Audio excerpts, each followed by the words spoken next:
झारखंड चुनाव को लेकर इंडिया गठबंधन में तकरार बढ़ती जा रही है। आरजेडी ने फिर कहा कि हम सीटें खुद को फांसी लगाने के बराबर है और पार्टी ने 12 सीटों पर अपनी दावेदारी जताई है। उधर सीपीआई ने भी कम सीटें मिलने पर नाराजगी जाहिर की है। पार्टी ने 15 सीटों पर अपनी दावेदारी जताई है। आरजेडी और सीपीआई ने जेएमएम को सम्मानजनक सीट पर विचार करने के लिए झारखंड मुक्ति मोर्चा को अल्टीमेटम दिया है, तो बीजेपी ने इंडिया गठबंधन में तंज कसा है। आरजेडी सांसद मनोज झा का ये तेवर दिखा झारखंड में सीट बंटवारे के ऐलान के बाद।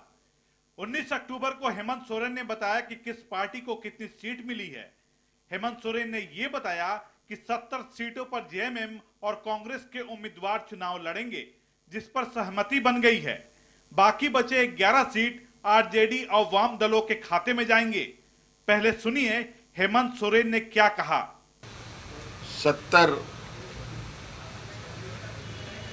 सीटों पर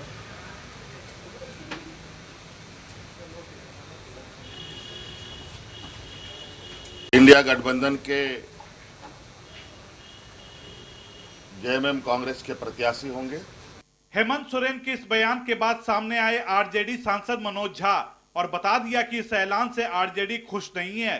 दरअसल 19 अक्टूबर को कांग्रेस नेता राहुल गांधी रांची आए थे, तब आरजेडी नेता तेजस्वी यादव भी रांची में ही थे। हेमंत सोरेन और राहुल गांधी की मुलाकात हुई, लेकिन तेजस्वी यादव और राहुल गांधी की मुलाकात नहीं हुई। वैसे एक दिन पहले हेमंत सोरेन और तेजस्वी यादव की मुलाकात हो चुकी थी। नाराजगी इस बात को लेकर जाहिर की गई कि आरजेडी के कई बड़े नेता रांची में मौजूद थे, लेकिन तीनों पार्टियों के नेताओं की एक साथ बैठक के बगैर ही सीट शेयरिंग का ऐलान कर दिया गया। हम, जैसा मैंने पहले कहा, कि 60 से 62 सीट पे आपकी खुल के मदद करेंगे। हम ये नहीं कि पूरी चादर फैला रहे हैं 81 पे, लेकिन जहां जहां हमारे कैंडिडेट रनर अप रहे 14, 19 और जहां हाल के दिनों में एक अट्रैक्शन हुआ, एक आकर्षण बढ़ा है, वहां हम आएंगे। और मैं समझता हूं कि आज की रात तक तमाम हम लोगों के बीच के भी फैसले होंगे, क्योंकि नॉमिनेशन का प्रोसेस है, तो अब एक दिन से ज्यादा तो इंतजार नहीं होगा। लेकिन कल हो सकता है प्रेस कॉन्फ्रेंस ना हो, आप सबके मोबाइल में सीट वाइज डिटेल हम दे देंगे, किसी भी विकल्प के अनुरूप, उसके आलोक। अगर हमसे कहा जाए तो आप 3 या 4 पे लड़िए, तो ये तो उसी तरह की बात हुई कि बीजेपी के खिलाफ जो सबसे ज्यादा प्रतिबद्ध है उसको कहो गला काट करके थाली में रख दो। बात विकल्प खुले रखने तक की कही गई, यानी नाराजगी काफी ज्यादा है। सिर्फ आरजेडी ही नहीं, सीपीआई ने भी 15 सीटों पर दावा जताया है, नहीं तो अलग रास्ता तलाशने की बात कह दी गई है। हालांकि जेएमएम ने इसे कार्यकर्ताओं का दबाव बताते हुए सब कुछ सुलझा लेने का दावा किया है। ये आपस का हम लोगों का मामला है, हम लोग बैठकर समझ लेंगे। अन्यथा बातें से बात बहुत बिगड़ती भी है और बात से बात बनती है। हम किसी गठबंधन को तोड़ना नहीं चाहते। हम 20 सीट 50 सीट का मांग नहीं कर रहे। हम रीजनेबल सीट में लड़ेंगे।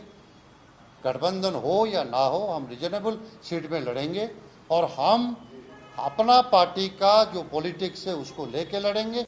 आरजेडी की नाराजगी की खबरों के बीच बीजेपी ने तंज कसा है, तो कांग्रेस ने सब कुछ ठीक हो जाने का भरोसा जताया है। तो वहीं से ये मैसेज चला गया था कि उन्होंने घटक दलों की चिंता नहीं की, सिर्फ अपनी चिंता की कि हम 70 सीटों पर दोनों दल मिलकर चुनाव लड़ेंगे। लेकिन अलग अलग कोई हिसाब नहीं बताया कि कांग्रेस कितने पर लड़ी, झारखंड मुक्ति मोर्चा कितने सीटों पर लड़ी। कल से ही जो नाराजगी सामने आ रही थी आरजेडी की, वो आज सामने आ गया। अभी अल्टीमेटली उनका फैसला भी नहीं आया है और अभी बातचीत का क्रम पूरी तरह से जारी है और निश्चित रूप से कल तक पूरा का पूरा हल निकल जाएगा और सम्मानजनक सीटें उनके पास जाएंगी और महागठबंधन एकजुट रहे। इस मुद्दे पर राहुल गांधी, हेमंत सोरेन और तेजस्वी यादव ने कुछ नहीं कहा। मुकाबला बीजेपी के नेतृत्व वाले एनडीए से है, तो सभी चुनाव की तैयारी में जुटे हैं, जो एक कदम आगे बढ़कर उम्मीदवारों के नाम का ऐलान भी कर चुके हैं। ब्यूरो रिपोर्ट, कशिश न्यूज।